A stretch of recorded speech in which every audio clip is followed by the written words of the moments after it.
ਜੀ ਅਸਲਾਮ ਵਾਲੇਕੁਮ ਵੀਰੋ, ਕੀ ਹਾਲ ਚਾਲ ਹੈ ਵੀਰੋ। ਮੈਂ ਪਹੁੰਚਿਆ ਇੱਥੇ ਮਿੰਚਨਾਬਾਦ ਦਾ ਪਿੰਡ ਆ, ਗਰੀਆਬਾਦ, ਤੇ ਉੱਥੇ ਖਾਲਸਾ ਐਡ ਇੰਟਰਨੈਸ਼ਨਲ ਤੇ ਪੰਜਾਬੀ ਲਹਿਰ ਵਾਲੇ ਆਏ ਆ। ਫਲੱਡ ਕੰਪੇਨ ਚੱਲ ਰਹੀ ਆ ਤੇ ਉਹ ਇੱਥੋਂ ਦੇ ਸਲਾਬ ਜ਼ਦਗਾਨ ਦੀ ਮਦਦ ਲਈ ਉਹ ਇੱਥੇ ਆਏ ਨੇ।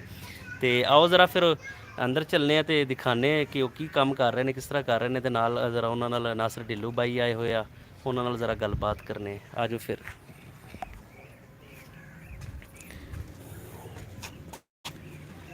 ਇਹ ਵੇਖੋ ਜੀ, ਬਾਈ ਹੋਰੀ ਗਰੀਆਬਾਦ ਆਇਆ ਤੇ ਮੈਨੂੰ ਪਤਾ ਚੱਲਿਆ ਤੇ ਮੈਂ ਪਹੁੰਚਿਆ। ਮੈਂ ਕਿ ਰੰਗਲਾ ਪੰਜਾਬ ਦੀ ਟੀਮ ਨੂੰ ਵੀ ਜਾਣਾ ਚਾਹੀਦਾ।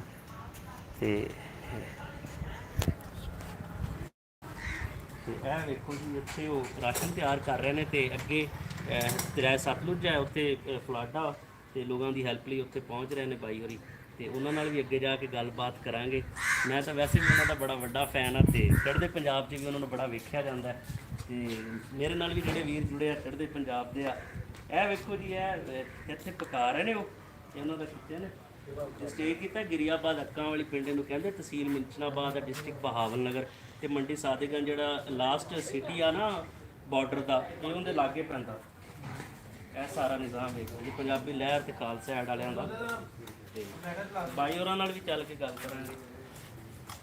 अस्सलाम वालेकुम भाई जी, की हाल है? आओ जी ਸਾਹਿਬ ਸ਼ੁਕਰੀਆ। ਜਾਣਦੇ ਹੋ ਪਹਿਲੀ ਲੋ ਬਾਈ ਦਾ ਆਪਾਂ ਨੂੰ ਪਹਿਲੇ ਜਾਣਦੇ ਆ। ਮੈਂ ਤਾਂ ਕਿਹਾ ਜਾ ਕੇ ਦੱਸਣਾ ਪੈਣਾ। ਤੇਰੇ ਨਾਲ ਬਹੁਤੀ ਐਕਟਿੰਗ ਤੇਰਾ ਮੁੰਡਾ ਕਰਦਾ, ਉਹ ਹਰ ਜਗ੍ਹਾ ਤੇ ਉਹ ਹੀ ਲੈ ਜਾਂਦਾ ਹੈ।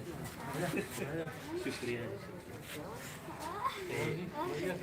ਭਾਈ ਬਹੁਤ ਵਧੀਆ ਲੱਗਿਆ ਕਿ ਤੁਸੀਂ ਇੱਥੇ ਆਏ। ਤੇਰਾ ਕੈਮਰਾਮੈਨ ਖਲੋਗਾ ਉੱਥੇ ਆਵਾਜ਼ ਹੀ ਨਹੀਂ ਜਾਂਦੀ। ਭਾਈ ਥੋੜਾ ਜਿਹਾ ਨੇੜੇ ਆ। ਹਾਂ ਇਦਾਂ ਨੇੜੇ ਆ ਭਾਈ ਪਹਿਲੇ ਹੀ ਗੱਲ ਤੇ ਹੈ, ਹੈ ਬੜੀ ਖੁਸ਼ੀ ਹੋਈ ਬਾਈ ਤੁਹਾਨੂੰ ਵੇਖ ਕੇ। ਮੈਂ ਤੁਹਾਨੂੰ ਹਮੇਸ਼ਾ ਵੇਖੀਦਾ ਸੀ ਮੋਬਾਈਲ ਤੇ YouTube ਤੇ ਅੱਜ ਫਿਜ਼ੀਕਲੀ ਤੁਹਾਨੂੰ ਵੇਖਿਆ, ਬੜਾ ਵਧੀਆ ਲੱਗ ਰਿਹਾ। ਤੇ ਤੁਸੀਂ ਮਤਲਬ ਕਿਵੇਂ ਪਤਾ ਚੱਲਿਆ ਫਿਰ ਇੱਥੇ ਵੀ ਪਹੁੰਚੇ ਤੁਸੀਂ?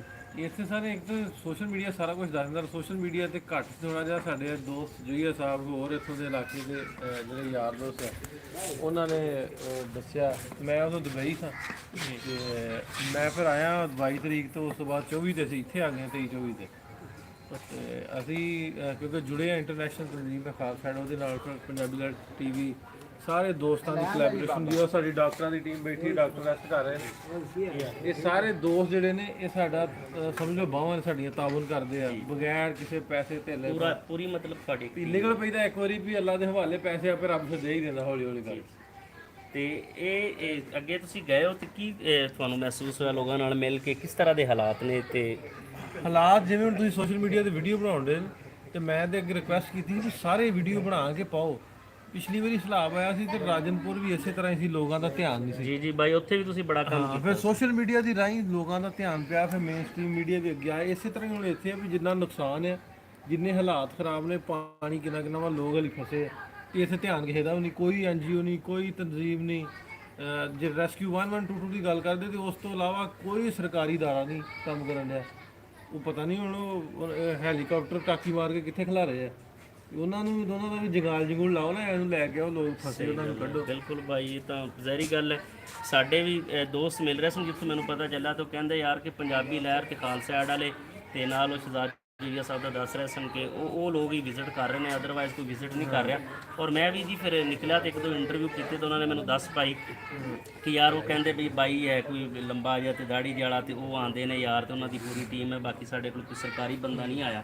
ਤਾਂ ਮੈਂ ਫਿਰ ਸਮਝ ਗਿਆ, ਕਿਉਂਕਿ ਰਾਜਨਪੁਰ ਵਾਲਾ ਮੇਰੇ ਮਾਈਂਡ 'ਚ ਆਇਆ ਸੀ। ਤੇ ਮੈਂ ਕਿਹਾ ਫਿਰ ਬਾਈ ਨਾਸਰ ਹੋਣੇ ਨੇ, ਤੇ ਮੈਂ ਕੋਸ਼ਿਸ਼ ਕੀਤੀ ਤੇ ਤੁਹਾਡੇ ਤੱਕ ਪਹੁੰਚਿਆ। ਮੈਨੂੰ ਪਤਾ ਚੱਲਿਆ ਤੁਸੀਂ ਸ਼ਹਜ਼ਾਦ ਜੁਈਆ ਸਾਹਿਬ ਜਿਹੜੇ ਪ੍ਰੋਫੈਸਰ ਨੇ ਪੰਜਾਬੀ ਦੇ ਜੀ, ਉਹਨਾਂ ਕੋਲ ਤੁਸੀਂ ਆਏ ਹੋ। ਤੇ ਤੁਹਾਡੇ ਨਾਲ ਜੀ ਮਿਲ ਕੇ ਬੜੀ ਖੁਸ਼ੀ ਹੋਈ ਤੇ ਬੜਾ ਅੱਛਾ ਕੰਮ ਹੈ। ਮਿਹਰਬਾਨੀ, ਤੇ ਅਸੀਂ ਵੀ ਇਨਸ਼ਾਅੱਲਾ ਜੀ ਤੁਹਾਡੇ ਨਾਲ ਮਿਲਾਂਗੇ ਔਰ ਕੁਛ ਨਾ ਕੁਛ ਅਸੀਂ ਵੀ ਇਹਦੇ ਵਿੱਚ ਹਿੱਸਾ ਪਾਵਾਂਗੇ। ਬਹੁਤ ਸ਼ੁਕਰੀਆ ਤੁਹਾਡਾ ਭਾਈ, ਬਹੁਤ ਮਿਹਰਬਾਨੀ ਜੀ, ਬੜੀ ਖੁਸ਼ੀ ਮਿਲ ਕੇ ਤੁਹਾਡੇ ਨਾਲ। ਠੀਕ ਹੈ ਜੀ ਵੀਰੋ, ਨਾਸਰ ਢਿੱਲੋਂ ਸਾਹਿਬ ਸਾਡੇ ਲਹਿੰਦੇ ਪੰਜਾਬ ਦੇ ਜਿਹੜੇ ਨੇ, ਪੰਜਾਬੀ ਦਾ ਮਾਣ ਨੇ, ਪੰਜਾਬੀ ਦੀ ਸ਼ਾਨ ਨੇ।